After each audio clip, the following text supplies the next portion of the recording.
నమస్తే. ఇన్నాళ్ళు నన్ను సపోర్ట్ చేస్తూ, ఎంకరేజ్ చేస్తూ మీ ప్రేమని నాకు అందిస్తున్న ప్రతి ఒక్కరికి కృతజ్ఞతలు.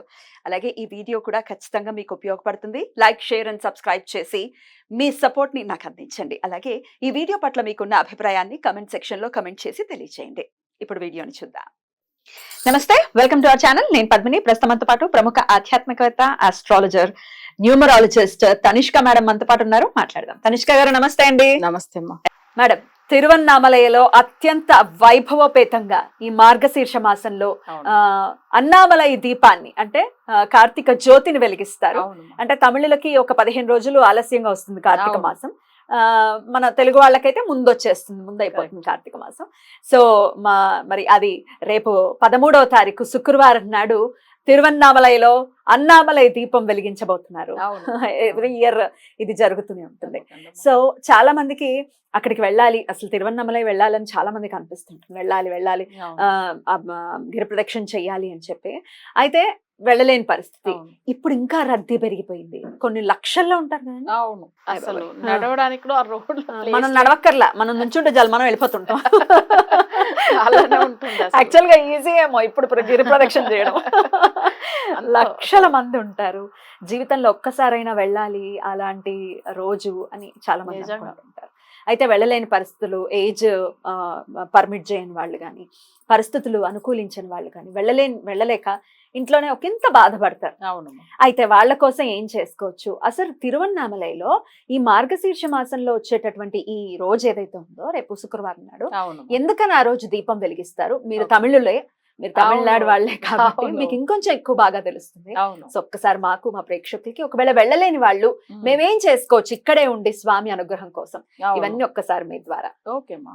యాక్చువల్ గా ఇది తిరు కార్తికేయ దీపం అంటారు. తిరు అంటేనే ఒక మంచి రెస్పెక్ట్ ఇస్తుంది. ఆ తిరు అనే వర్డే ముందుకు వస్తాయి. సో అప్పుడు ఏమైతుందంటే స్వామివారు అసలు శివుడు బ్రహ్మకుని విష్ణుకుని దర్శనం ఇచ్చిన రోజు.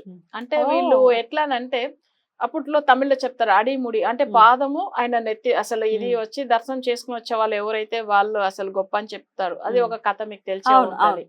సో దీని వచ్చి ఏంటంటే వీళ్ళకు అసలు అప్పుడు బ్రహ్మ విష్ణు ఇద్దరు, ఈయన స్వామి వారు అసలు జడాముడి చూడడానికి వెళ్తారు, కానీ అసలు కొన్ని కనపడవు. తర్వాత వచ్చి స్వామివారు విష్ణుమూర్తి తన పాదాల దగ్గర వచ్చినప్పుడు అసలు తను కొంచెం ఆ పాదాల దగ్గర ఇట్లా టచ్ చేసి గీరుతూ ఉన్నప్పుడు స్వామివారు వంగుతాడు. అప్పుడు జడాముడిని చూస్తాడు, పాదంని విష్ణుమూర్తి. చాలా తెలివైన ఆయన కదా ఆయన. అట్లా దర్శనం ఇచ్చేస్తాడు. సో ఆ రోజు ఏమైతుందంటే బ్రహ్మ కూడా తను చేసిన తప్పు క్షమించమని కోరుకుంటారు. తర్వాత విష్ణుమూర్తి కూడా దర్శనం చేసిన అదే రోజు. యాక్చువల్ గా ఏంటంటే శివుడు వాళ్ళిద్దరికి మంచిగా ఆ రోజు జ్యోతి దర్శనం ఇస్తాడు. సో అందుకే ఎప్పుడైనా కానీ శివుడు ఒక అగ్ని స్వరూపమే. సో అప్పుడు ఆయనని ఆ రూపంలో అంటే మన దర్శనం చేయడం చాలా మంచిది. సో అప్పుడు అంటే మన అక్కడ శివబెరుమాన్ అంటారు. ఆ శివుడిని అసలు ఆ రోజు తిరు కార్తికేయ దీపం అంటే దీపం వెలిగించి దీప రూపంలోనే స్వామి వారిని మనం మొక్కోవచ్చు. సో ఇప్పుడు ఎట్లా విష్ణుమూర్తికి బ్రహ్మకు తన దర్శనం ఇచ్చి మంచి చేశారు, అలానే మనలాంటి వాళ్ళు అసలు జనులకు ఎంత మంచి జరుగుతాయి కదా. సో ఆ రోజు తిరు కార్తికేయ దీపంని వెలిగించి స్వామి వారిని ఎలా పూజించవచ్చామంటే, ఎప్పుడైనా కానీ అన్నామలైలో చూసారంటే ఆ దీపం ఈవినింగ్ లోదా వెలిగిస్తారు.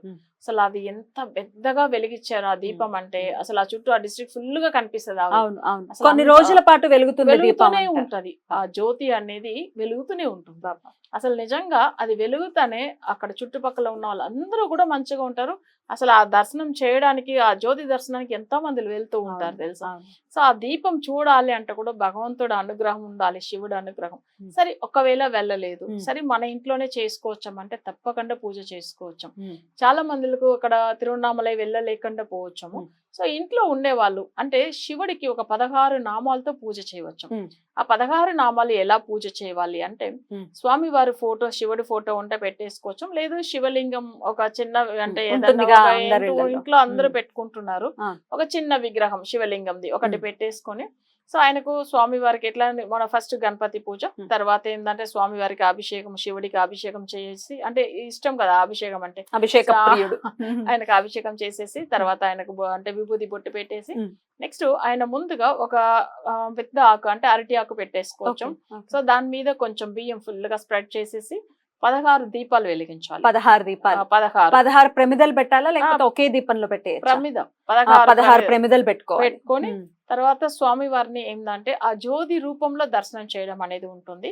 స్వామి వారికి ఏంటంటే ఆ జ్యోతి 16 వెలిగించేసి ఆయనకు సంబంధించిన 16 మంత్రాలు నేను మీకు పంపిస్తాను తప్పకుండా. సో అది జనులకు అందరికి అసలు ప్లే చేయండి, ఎందుకంటే వాళ్ళందరూ కూడా చూసి అసలు మంచి చేసుకుని ఆ పూజ చేసుకుని మంచి ఫలితం పొందాలి.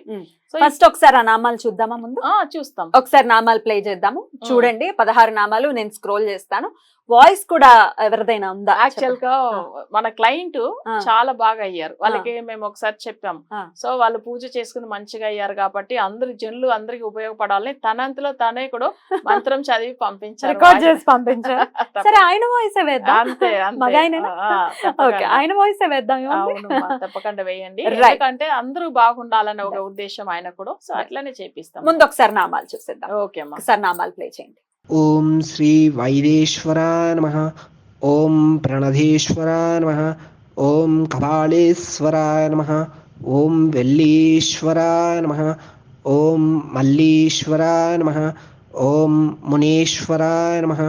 ఓం విశ్వేశ్వరాయ నమః. ఓం సర్వేశ్వరాయ నమః. ఓం విరూపాక్షాయ నమః. ఓం అగ్నీశ్వరాయ నమః. ఓం సోమేశ్వరాయ నమః. ఓం కుంభేశ్వరాయ నమః.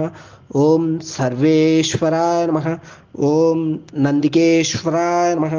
ఓం సదాశివాయ నమః. ఓం శాంభ పరమేశ్వరాయ నమః.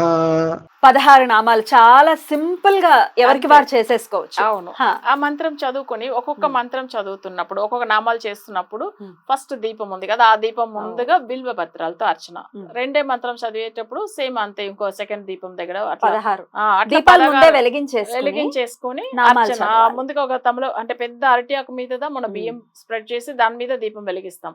సో తర్వాత ఈ మంత్రం చదివి ఒక్కొక్క దీపానికి ఒక్కొక్క మంత్రం చదువుతాం, ఎందుకంటే ఒక్కొక్క జ్యోతిలోని శివుడిని చూస్తున్నాం. సో అక్కడ 16 ఐశ్వర్యాలు అంటే మన తమిళ్లో చెప్తారు, మన ఇక్కడ అష్ట ఐశ్వర్యం చెప్తాం కదా, జనరల్ గా 16 ఐశ్వర్యం పొందిన వాళ్ళే చాలా గొప్ప వాళ్ళు అంటారు.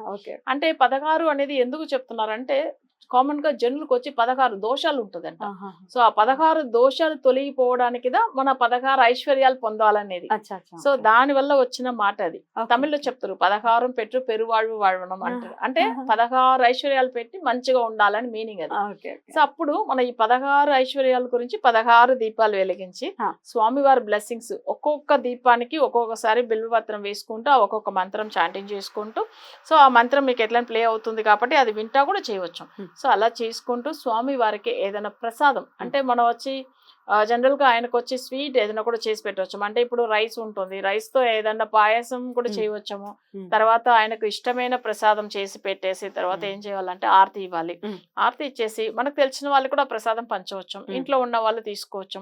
నెక్స్ట్ ఏంటంటే స్వామి వారి ఇలానే దీపాలు వెలిగి ఒక రోజు అంటే ఈ రోజు సాయంత్రం వెలిగిస్తామంటే రేపు ఉదయం వరకు అది వెలుగుతూ ఉంటది. అలా మనం వెలిగించుకోవాలి, ఉండాలి. అవును, ఆ రోజు నైట్ ఉంటే మంచిది, ఎందుకంటే చీకటి వేళల్లో ఉంటది కదా. సో సాయంత్రం పెట్టమంటారు, సాయంత్రం పెట్టాలి. సో పెట్టిన తర్వాత నెక్స్ట్ డే ఏం చేయవచ్చు అంటే ఆ దీపాలంతా పక్కకు తీసి పెట్టేసుకుని ఆ రైస్ ఉంది కదా అది కూడా అన్నం ఏదైనా వంట చేసి ఎవరికైనా దానంగా ఇచ్చేయవచ్చు, ఎందుకంటే మనం తీసుకోవచ్చము, ఎవరికైనా అన్నదానం లాగా కూడా చేయవచ్చు. అట్లా చేస్తే ఇంకా మంచి ఫలితం. సో స్వామి వారిని పెట్టిన అంటే మనం ఏంటంటే జ్యోతి రూపంలో స్వామి వారిని దర్శనం చేసుకున్నాము, సో మన పాపాలు తొలగిపోతుంది. ప్లస్ అక్కడ ఏమైతుందంటే మనకు మంచి ఆయన బ్లెస్సింగ్స్ దొరుకుతుంది. ఇప్పుడు అన్నదానం అనేది ఎవరికైనా కొంతమంది ఇస్తే స్వామి వారు ఏదో ఒక రూపంలో తీసుకుంటారు. ఆ అన్నదానం అని ఇచ్చేటప్పుడు శివుడు ఏదో ఒక మనిషి రూపంలో వచ్చి తీసుకుంటాడు. సో దానికి అవి ఇవ్వడం చాలా మంచిది. సో ఇది వరకు మనం తప్పకుండా చేసుకోవాలి. సో అది ఏంటంటే మనం ఈ పూజని ఇప్పుడు సపోజ్ మనం ఈ కార్తీక దీపానికి వెలిగిస్తాం, తిరు కార్తీక దీపం అంటారు. ఈ దీపానికి వెలిగిస్తే నెక్స్ట్ ఇయర్ దీపం అప్పుడంతా మన దోషం ఎంత 16 దోషాలు తొలగిపోయి 16 ఐశ్వర్యాలు మనకు వస్తుంది అనమాట. సో అది మంచి బ్లెస్సింగ్ స్వామి వారి దొరుకుతుంది. తప్పకుండా శివుడిని అయితే మనం కోరుకుంటే ఒక్కసారి మొక్కినా ఆయన వెంటనే వస్తాడు. బోలా శంకరుడు పాపం చాలా ఈజీగా కరుణిస్తాడు మనల్ని. ఎప్పుడైనా కానీ ఆయన ఏదైనా అసలు వాళ్ళ అంటే మన భక్తితో ఒక్కసారి పిలిపించినా వస్తాడు. సో తప్పకుండా 16 నామాలు చెప్పి తప్పకుండా వస్తాడు ఆయన. చాలా సింపుల్ గా ఉన్నాయి కాబట్టి అవును. చక్కగా అందరు చేసుకోవచ్చు. అవును. వెళ్ళలేకపోతున్నాం అని బాధపడద్దు, ఇక్కడే చక్కగా అది శుక్రవారం నాడు వస్తోంది కాబట్టి ఇంకా మంచిది. ఇంకా ఇంకా సంతోషం. అసలు శుక్రవారం నాడు అట్లా లక్ష్మీదేవికి కూడా అవును, ప్రీతి. అవును. మనం సాయం సంధ్య వేళలో పూజ చేసుకుంటే అవును. కనుక అద్భుతం అండి. అలాగే ఇక లైవ్ లో ఎలాగో లైవ్ లో చూస్తూ ఉంటారు, అవును. రకరకాల ఛానల్స్ లో లైవ్ లో కూడా వస్తూ ఉంటుంది. అవును. ఆ జ్యోతి దర్శనం చేసుకుంటూ ఇటు ఇంట్లో కూడా మనం ఆ స్వామి ఎక్కడ లేడు, అంతటా అవును, ఉన్నది తప్పకుండా. ఈశ్వరుడే. అవును. సో ఖచ్చితంగా స్వామిని కొలుచుకుందాం. ఓకే. చాలా చక్కగా వివరించారు, చాలా సంతోషం అనిపించింది. మీరు చెప్తూ ఉంటే తిరువన్నామలలో ఉన్న ఫీలింగ్ ఉంది, ఇంట్లో అవును. కూడా పెట్టుకుంటున్నాము అన్న ఫీలింగ్ కూడా అవును. వచ్చింది. చాలా ఆయన అసలు చాలా మన చాలా క్లయింట్ అద్భుతం. ఆయన ఎట్లా అంటే ఆ. నేను ఎంత మంచి ఫలితం పొందానో, సో అందరూ బాగుండాలి మేడం. ఇది జనరల్ గా ఈ ఏమంటారు? నామాలు రోజు కూడా రోజు చేసుకోవచ్చు. కూడా చదువుకోవచ్చు, మంచిగా ఉంటుంది. Right. సో అంటే మన శివుడు ముందుగా శివుడు ఫోటో ఉంటే సరిపోతుంది అంతే. లేదు మన శివాలయం వెళ్ళి కూడా మంత్రాలు చాంటింగ్ చేసుకోవచ్చు. చేసుకోవచ్చు, మంచిది. Right, Okay. చాలా చక్కగా వివరించారండి. కృతజ్ఞతలు. నమస్తే. నమస్తే.